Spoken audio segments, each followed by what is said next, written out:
Breaking the silence on violence against vulnerable women requires a multifaceted, survivor-centered approach that combines individual support with systemic, community-level action. It involves transforming spaces from silent, dangerous environments into brave spaces where survivors feel safe to speak. Here are key strategies to break the silence, based on best practices and advocacy guidelines. 1.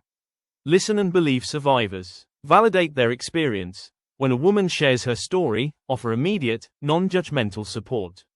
Counter the societal tendency to ask, "Why didn't she leave?" with, "We hear you. We believe you. We stand with you." Avoid victim blaming. Shift the focus from the victim's actions to the perpetrator's responsibility. Support at their pace. Respect the autonomy of the survivor, allowing them to lead their own healing process and decision-making. 2. Create safe and brave spaces. Foster community trust. Local organizations are vital for building trust and avoiding backlash against prevention programs. Utilize storytelling workshops. Programs, such as those used by the Story Kitchen in Nepal, encourage survivors to share their stories in safe, supported environments, transforming personal trauma into shared strength. Provide accessible services. Ensure that shelters, helplines, and counseling are available, particularly for women in rural or isolated areas.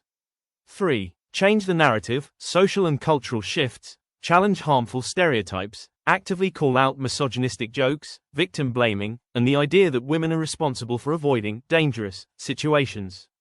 Educate on consent. Promote a culture where consent is clearly given, rather than just the absence of a no.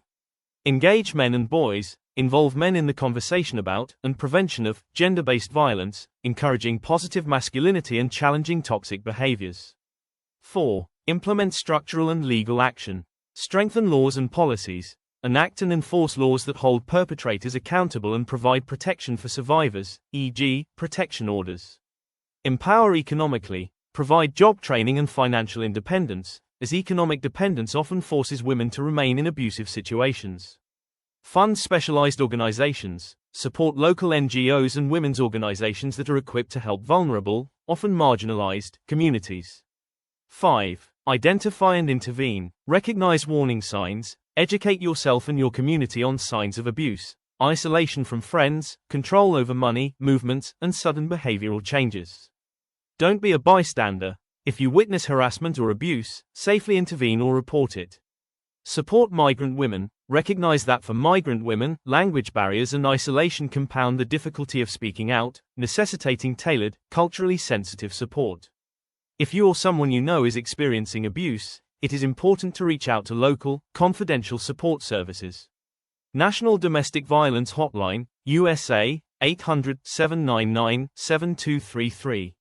16 Days of Activism. Use resources from this, or similar, UN campaigns to start conversations in your community.